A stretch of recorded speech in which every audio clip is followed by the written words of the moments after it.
Okay, so let's check out the box content. There's one phone, and then the casing is kinda sort of like iPhone case. Okay, there's one USB charger adapter and a headphone, and then there is the USB cable, the micro USB one. Micro USB one. And then there's a battery, which is 2500 mAh. So that's quite good. I own a Zenfone 5 and it has a 2000 mAh, which I paid around 10,000. So that's good, I guess. Okay, let's see it. I can put it back, I guess. Okay, here's the phone, and it quite good. There's no physical buttons on the front part of the screen, and although I'm slightly disappointed with the finishing. I thought it will look more premium gold look, but this is rather a faded colored gold. Okay, so it's a 13 megapixel cam with a dual LED flash. There are two flashes here, and then this is the speaker, I guess. And I heard this isn't the speaker, it's something else, but for uniformity purposes they have added it here. So this is not a dual speaker, it's just one speaker in this. Seems to be two SIM slots, which appears to be micro SIM, and there's an SD card slot. I think it supports around 32 GB, and there's the battery area, and yeah, the power button seems to be in a different, rather the Mi phones, the Xiaomi ones, they have it like this. I guess this is something unorthodox. It's opening. The screen quality seems to be good. It's HD screen, and it seems to be pretty good for the price, I guess.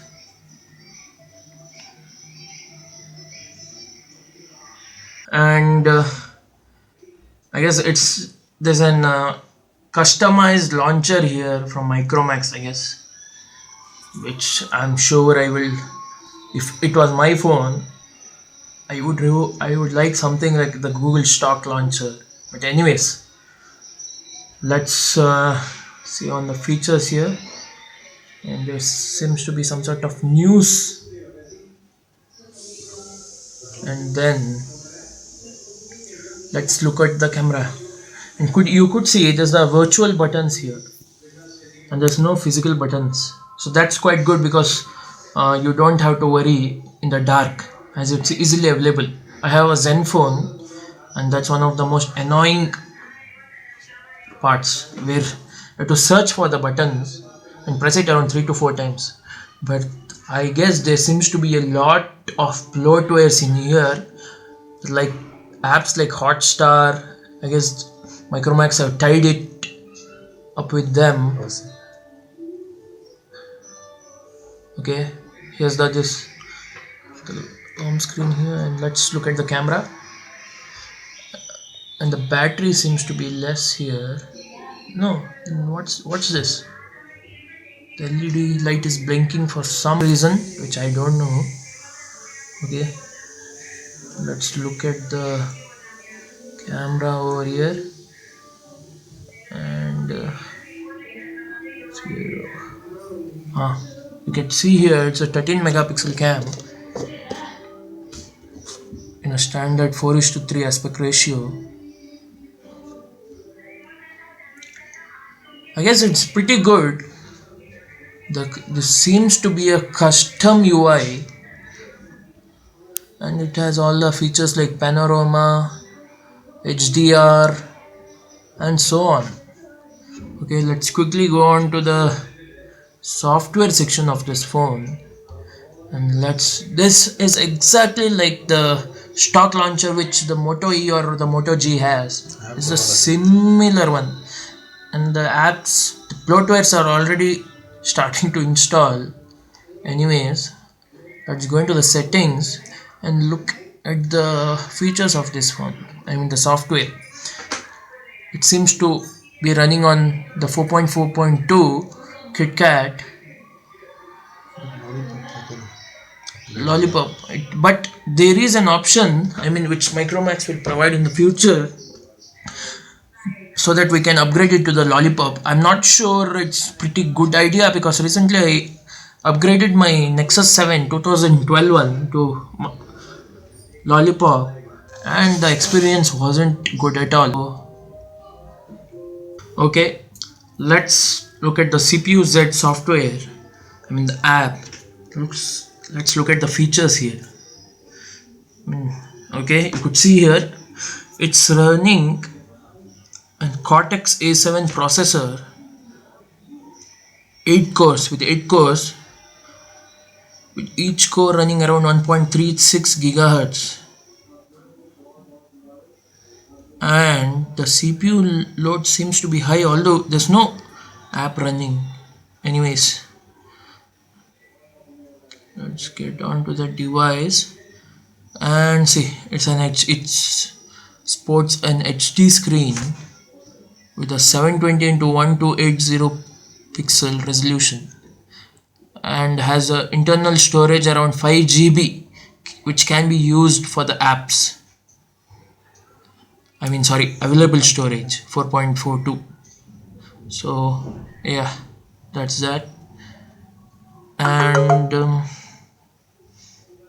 you can see the battery. I don't think it matters as I'm just opening it right now.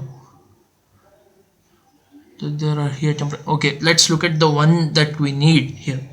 It has an accelerometer sensor which is quite common, and a light sensor, proximity sensor, gravitational sensor. But the main thing I wanted to buy, as I own a Zenfone which doesn't have the gyroscope and the magnetometer, and the bloatwares are automatically getting installed. Anyways, I wanted my phone to use it as a Google Cardboard, as a virtual reality one, VR, as it's quite big nowadays, but that's not possible with my phone. So this phone has a lot of sensors, if you can see here, and the main bigger ones are gyroscope and the magnetometer, which is quite good for a price range of around 6,000, and there are so many sensors, so gaming people will love it, I guess. Okay, let's check on Antutu benchmark test and how much does it score. I'm sure I'll be speeding up this process in the editor.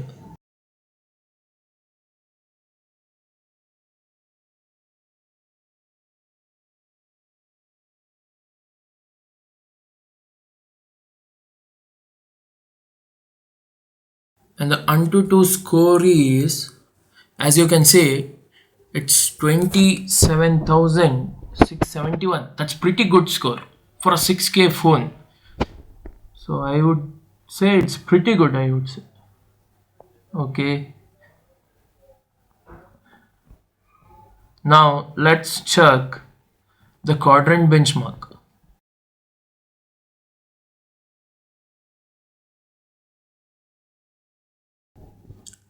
The Antutu benchmark score, if you can see, if you can zoom in there,